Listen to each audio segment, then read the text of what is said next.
কাজও নাই। আমাদের এই যে অগ্নিশিখার সিনেমাটা, এই সিনেমায় আপনাদের যে ক্যারেক্টারটা, আপনার যে ক্যারেক্টার, সেটা কি আপনি ফাঁসে নিয়েছেন তো? হ্যাঁ হ্যাঁ, ক্লিয়ার? আপনি বলেন তো আমাকে একটু, আপনার ক্যারেক্টারটা কি? এটা হলো এই যে দ্বিতীয় নায়িকার বাবার চরিত্র। এই তো পাশে নিয়েছেন আপনি। পরবর্তীতে যে ঘটনাটা ঘটবে সেটা হচ্ছে রবিউল, ওই যে ও করছে, হ্যাঁ, রবিউল প্রেমের দাবি নিয়ে কিন্তু একটা বিদ্রোহ করে বসবে, এবং সে কি করবে, একটা সময় আপনার বাড়িতে যাবে এবং ইন ক্লাইম্যাক্সে কিন্তু একটা বিশাল ফাইট হয়ে যাবে। বুঝতে পারছেন তো? হ্যাঁ, ঘটনা কিন্তু একদম ঘটে যাবে। এইবার আপনি গল্প একটু শুনেন। নায়ক সবুজ খান শহর থেকে যখন গ্রামে আসে সে তখন আপনার মেয়েকে পছন্দ করে, এরকম একটা বিষয় সে আপনার সামনে উত্থাপন করবে। আপনি তখন কিন্তু একদম মাথা থেকে পা পর্যন্ত সবুজ খানকে তখন দেখে নেওয়ার পর কিন্তু আপনি নিজে নিজে মনে মনে ভাববেন, হ্যাঁ, এই ছেলেটাই আমার মেয়ের জন্য যোগ্য। ঠিক বলছেন। আসলে এই মাঝির ছেলে রবিউলের সাথে তো আর আমার মেয়ের বিয়ে হতে পারে না। ডিরেক্টর সাহেব, আপনাদের স্ক্রিপ্ট শুনে তো মনে হচ্ছে আমি তো এই সিনেমার দ্বিতীয় নায়ক, কিন্তু আপনার প্রোডাকশন ম্যানেজার তো আমাকে দ্বিতীয় নায়ক হিসেবে নিয়ে আসছে এখানে, আর দ্বিতীয় নায়ক হওয়ার জন্য তো আমি টাকাও দিয়েছি, কিন্তু কই আমাকে দ্বিতীয় নায়ক বানানো হচ্ছে কেন? তোমার কাছ থেকে টাকা নিয়েছে? ভাই, আমাকে ভুংবাং বুঝাইয়েন না। আমি শাকিব খানের ফুফাতো বোনের, খালাতো বোনের, মামাতো ভাইয়ের আত্মীয়। আমি রবি খান, আমাকে ভুংবাং বুঝাইয়েন না। আমি টাকা দিছি, নগদ টাকা দিছি, আমাকে টাকা দিয়ে দেন। আমি আপনাদের এখানে না নায়কের চরিত্রে অভিনয় করবো না। এই মিয়া, তুমি গল্পের কি বুঝো? গল্প পড়ছো তুমি? আরে মিয়া, শেষে তো তোমার জয়, তুমিই তো আমার মেয়ের বিয়ে করবা।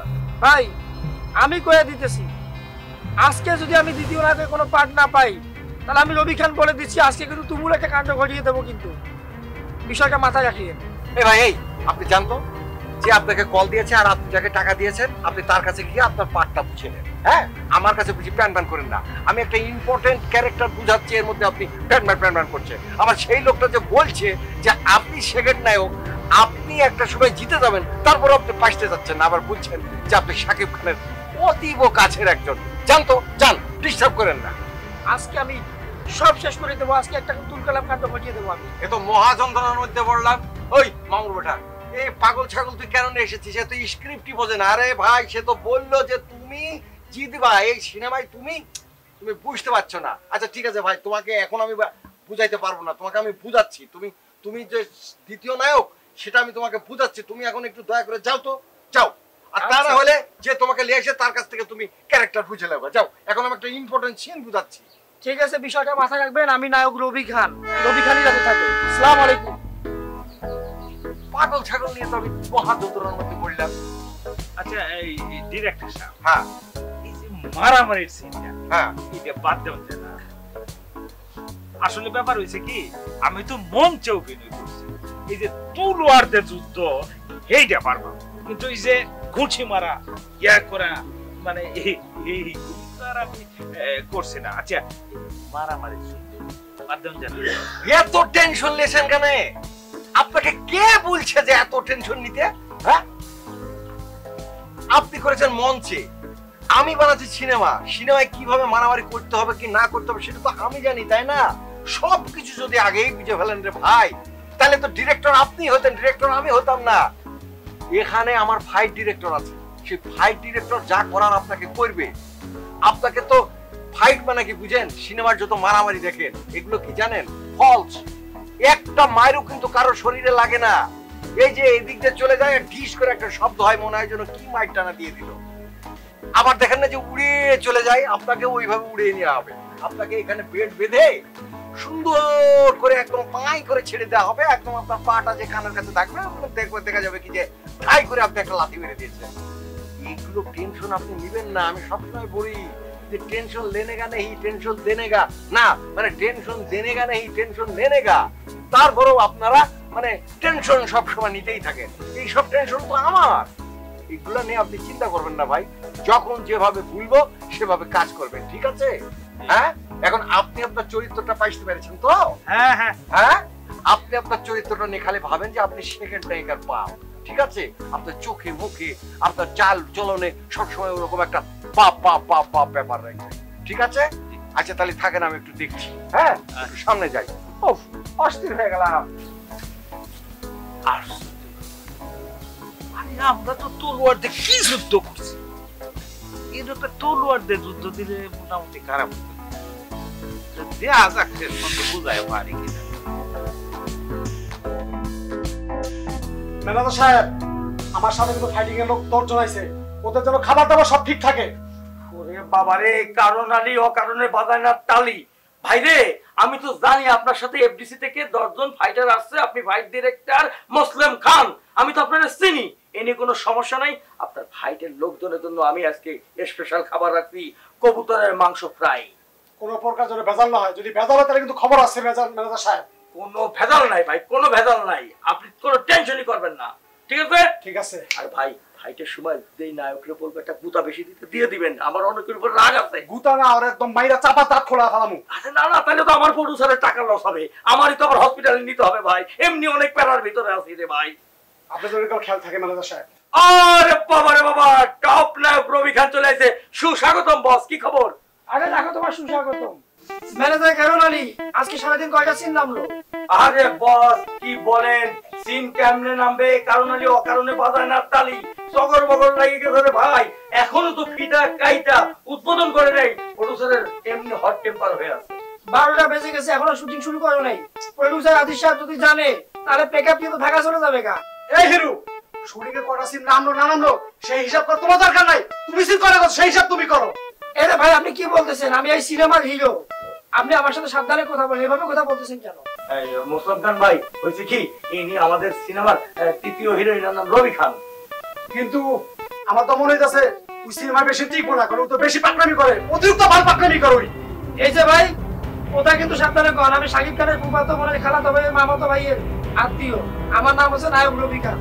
আমরা বলছি কি মুসলিম খান ভাই, এ হয়েছে কি এফডিসির গেটের সামনে ঘুরঘুর ঘুরঘুর করতো, আর আমি হলাম প্রোডাকশন ম্যানেজার, কারণ আলী অকারণে বাজায় না তালি, পুরো মায়া লাগছে, নায়ক হইতে চাই, আমার বড় সাথে বলে নিয়ে আসলাম, এই হলো ব্যাপারটা ভাই। ম্যানেজার সাহেব, ওর ঠিক মতো বুঝাই দিয়ে। এই যে ভাই দেখেন, আপনি নিজে সরকার তেল দেন, আমি শাকিব খানের ফুফাতো বোনের খালাতো ভাইয়ের মামাতো বোনের দুই সম্পর্কে আত্মীয়, আমার নাম হচ্ছে নায়ক রবি খান। এফডিসিতে এমন কোনো লোক নাই যে আমাকে চেনে না। এই, তুমি এফডিসিতে শাকিব খান আত্মীয়, আর তোমার আমি চিনি না? তুমি কি আমার চিনো? আমি ফাইট ডিরেক্টর মুসলিম খান। ও আচ্ছা ভাই, সমস্যা নেই, আপনি ফাইট ডিরেক্টর, আমি নতুন আসছি, আমাকে কাজ শেখাবেন, আপনাদের কাছ থেকে তো কাজ শিখবো বস। আচ্ছা ম্যানেজার, এই যে আমার নায়িকা কেনা জহর এসেছে, শুনলাম সকাল থেকে নাকি হট হয়ে আছে, ঘটনা কি? আরে ভাই কি বলবো, কারণে অকারণে কারণ আলী বাজায় না তালি। হয়েছে কি ভাই, আপনার নায়িকা কেনা জহর আসার পরেই তো কেনা বেলা শুরু করে দিচ্ছে, সাধারণ একটা কুত্তা, এই কুত্তার খাবার কি আমরা এই যে সিটিতে পাবো? এটা তো মাওয়া ঘাটের কাছে, তাই তবে আমার একদম ঢাকা মেন টাউনে কাটাবনে যায় নাকি আমার পক্ষে সম্ভব? এই যে স্তবর বগর লাগাইছে রে ভাই, খুব সমস্যার মধ্যে আছি, কিসের শুটিং হবে কিসের কি, তাই না ভাই? আচ্ছা আচ্ছা আচ্ছা, নায়িকা যদি হট হয়ে থাকে তাহলে তো তার সাথে আমার রোমান্টিক সিন জমবে না।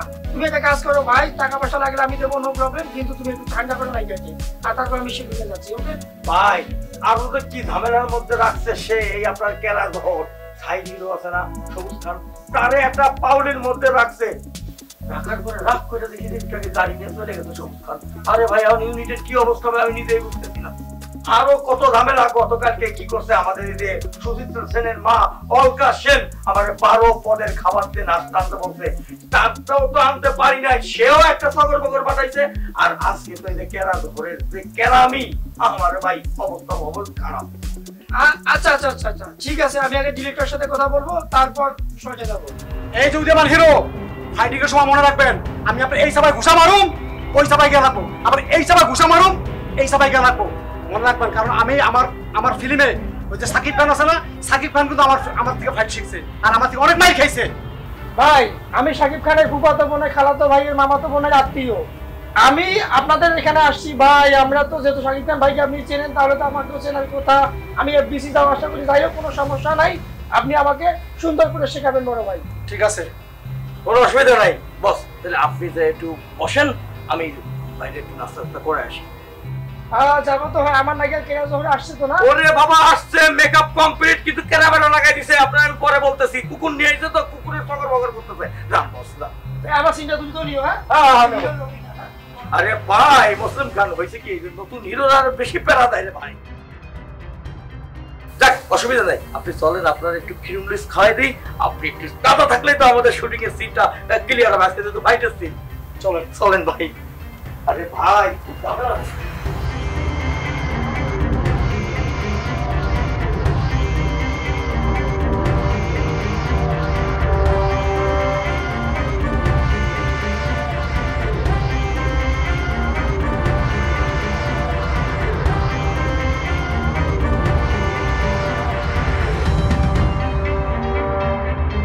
কাঞ্চন ভাই, সুরেশ দা, সরি স্যার, আমরা 16 নম্বর সিনটা করব।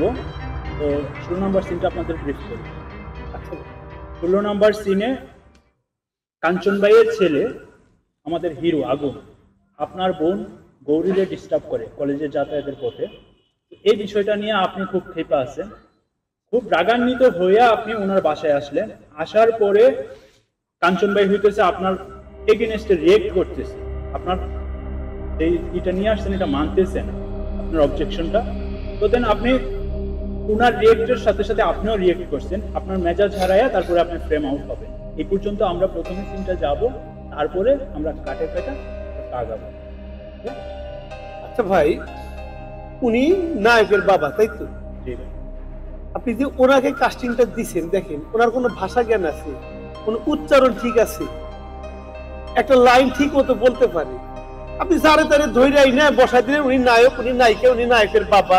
এইভাবে যদি চলতে থাকে তাহলে কি সিনেমা চলবো বলেন? কি শুরু করছেন এগুলো? যারে তারে ধৈর্যাই না, অমুক নায়ক, অমুক নায়িকা, অমুক নায়কের বাবা, অনেক নায়কের মা, কি কি শুরু করছে? উনি পারে কিছু, জানে কিছু, একটা উচ্চারণ সঠিকভাবে বলতে পারছে এখন পর্যন্ত? বলেন না। শুনেন সুরেশ দা, হ্যাঁ বলেন। আপনি সম্মানী ব্যক্তি, হ্যাঁ বলেন না। অনেক অভিজ্ঞ লোক। আচ্ছা বলতে থাকেন না। 5 বার অ্যাওয়ার্ড নাকি পেয়েছেন? নাকি পেয়েছি কি পাই নাই নাকি? না পেয়েছেন। আচ্ছা বলেন। তো দেখলাম আপনি সেটে আসার পর থেকেই পরের তরকারিতেই লবণ দিয়ে যাচ্ছেন। নিজের অভিনয়টা হচ্ছে কিনা সেই দিকে তো একটু খেয়াল নেই আপনার। আপনি কাকে কি বলতেছেন? কাকে কি বলেন ধারণা আছে আপনার? 400টা সিনেমাতে অভিনয় করছি, 400 5টা জাতীয় চলচ্চিত্র পুরস্কার। প্রশিক্ষণ নিচ্ছি কোথায়? পুনেতে। পুনের কোন জায়গায়? রবীন্দ্র ভারতী। তাদের সাথে করছি হুমায়ুন ফরিদি, সুবর্ণা মোস্তফা, ওদিকে অমিতাভ বচ্চন, সাইক আলী খান। আপনার উচিত ছিল আমাকে একটু হেল্প নাও, হেল্প আমার কাছ থেকে একটু হেল্প নাও, যে ভাই আমি এটা করতে চাইতেছি, আমার তো হচ্ছে না, আপনি আমাকে একটু ব্রিফিং দেন, একটু ডিরেকশন দেন। সেটা না করে উল্টো আপনি কাউন্টার দিতেছেন না। এই জন্য না বাঙালির ভালো করতেন না, বুঝছেন? আরে ভাই, আরে স্যার, বিষয়টা হয়েছে কি জানেন? মাকাল ফল আছে না, মাকাল ফল কিন্তু পাকে গেলে আর খাওয়া যায় না। আপনি জ্ঞান দিতে দিতে আপনি বেশি জ্ঞানী হয়ে গেছেন, তো আপনার কথা আর কেউ মানতে চায় না, বুঝছেন না? এই যে স্যার, হরতাল করে খান, কারণে অকারণে কারণ আলী বাজায় কালী। আপনি সারাদিন খান নাই, চলেন খাবার টাইম হয়েছে। এখন কয়টা বাজে? 8টা বাজে 5 মিনিট বাকি। 20 মিনিট ওভার হয়ে গেছে, এখন আমি খাবো না। করম আলী, তুমি তো আমার একটা কমেন্ট ঠিক রাখতে পারো নাই। কতবার বলছি যে আমাকে ঠিক টাইমে খাইতে দিবে, এখন 20 মিনিট ওভার হয়ে গেছে, আমি কেন খাবো? হ্যাঁ জোহরা, বলো কি ইম্পর্টেন্ট কথা বলবে, ভুলে ফেলো। আচ্ছা, ওই যে ওই দিন আমি কথা বলতে চাচ্ছিলাম, ওই যে আপনার আর আমাকে নিয়ে যে সেটে কানাঘুষা চলতেছে, এই কথাটা যে বলতে চাইছিলাম, সেদিন আপনি টাস করে বললেন যে এখন এটা বলার সময় নয়। আমি আসলে ওই কথাটাই আবার বলতে চাচ্ছিলাম। মানে কি কানাঘুষাটা হচ্ছে তাই? হ্যাঁ দেখো, কি কানাঘুষা হচ্ছে আমি নিজেও ঠিক অবগত না। তুমি একটু স্পেসিফিক্যালি আমাকে একটু বুঝাই বলো তো, কে কি বলছে বা তুমি কার কাছ থেকে কি শুনেছো, একটু বলো। আচ্ছা, আমাদের সেটে এই যে সুচিত্রা সেন আছে, ওর কাছে এসে সেটের লোকজন এসে সব সময় আপনাকে আর আমাকে নিয়ে বিভিন্ন রকম কানাঘুষা করে। কানাঘুষাটা হলো এরকম, আপনি নাকি সেট ফেলে ফেলে দৌড় দিয়ে দিয়ে আমার রুমে চলে যান, একটা সিন শেষ না হতে দৌড় দিয়ে আমার রুমে চলে যান। আপনি নাকি আমার প্রতি উইক আছেন, আপনি নাকি সবসময় আমাকে বেশি বেশি সিম্প্যাথি দেন, আমাকে খুব সুবিধা দেন, এসব কথাগুলো শুনতেছি। এবং আপনারা আমাকে নিয়ে অনেক রকম আলোড়ন শুরু হয়ে গেছে যে আমরা কি কি করি। শোনো, সুচিত্রা সেন যেগুলো করছে এগুলো জেলাস থেকে করছে। তুমি ফিল্মে নতুন তো, এখনো পলিটিক্সটা ধরতে পারো। এগুলা পলিটিক্স তুমুল ভাবে চলে, সে নানাভাবে তোমাকে একটু দমানোর চেষ্টা করছে। তুমি আবার এগুলা কথাবার্তা কিন্তু সুচিত্রা সেনকে বলো না, আমি আপন ভাবে তোমাকে বলছি, ঠিক আছে? সে তোমাকে যত দমাতে পারবে, যত নিচে রেখে দিতে পারবে, তত সে উপরে উঠবে। আর সবাই তো চাই উপরে থাকবে, তাই না? এগুলা ফিল্ম পলিটিক্স কিন্তু চলে এইভাবে। কান কথা হতে হতে হতে হতে একটা সময় হয়তো কোনো পত্রিকার সাংবাদিকের কাছে চলে যাবে। সেই পত্রিকার সাংবাদিক তখন তোমাকে আর আমাকে নিয়ে বিভিন্ন লেখালেখি করবে, স্ক্যান্ডাল ছাপাবে, তাদের পত্রিকার কাটতি হবে। এইভাবেই কিন্তু স্ক্যান্ডালগুলো ছড়ায় এবং এইভাবেই কিন্তু ইয়েগুলো হয়। এগুলো মানে তোমার এত মাথায় নিলে চলবে না, তোমাকে খুব ঠান্ডা মাথায় এখানে এসে কাজ করতে হবে, এটাই হচ্ছে কথা।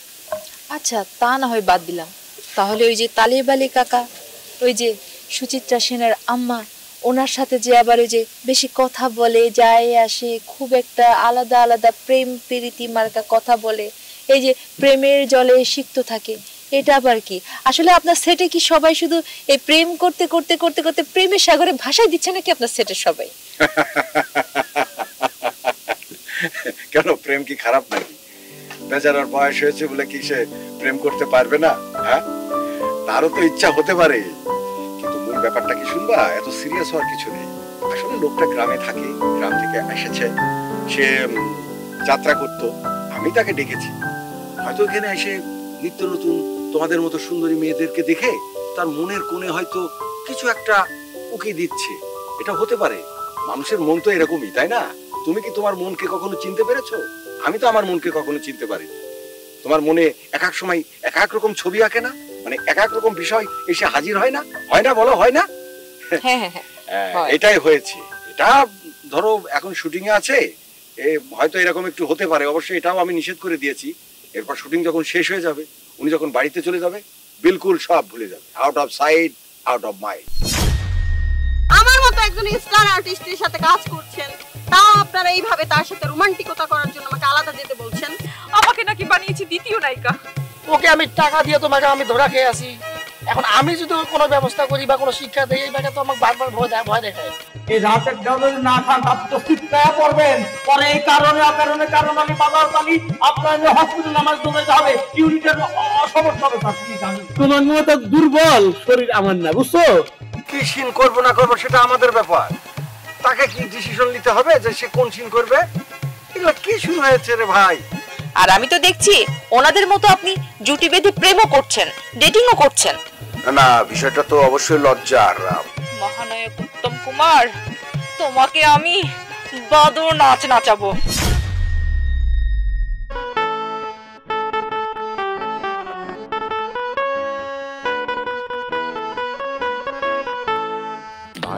ক্যামেরা আর অ্যাকশন কাট, নাচে গানে ভরপুর আয়োজন বিরাট, শুটিং দেখিতে কত ভিড় করে লোক, নামে না হইলে রে বাবা নামে নায়ক, নায়ক নায়ক মহানায়ক। ভাবে টক করে নায়ক ফুটানিতে সেরা, শুটিং এ নায়িকা লইয়া করে কেরা বেড়া, কারণে অকারণে সে বাজায় তালি, নাস্তা লইয়া ম্যানেজারে করে গালাগালি, নায়িকাদের অতিরিক্ত মেকআপ গেটআপ, পরিচালক মহা চাপে করে বাপরে বাপ, সিনেমা বানাইতে তাহার মহা দুর্ভোগ, নায়ক নায়ক মহানায়ক, ওরে মহানায়ক মহানায়ক।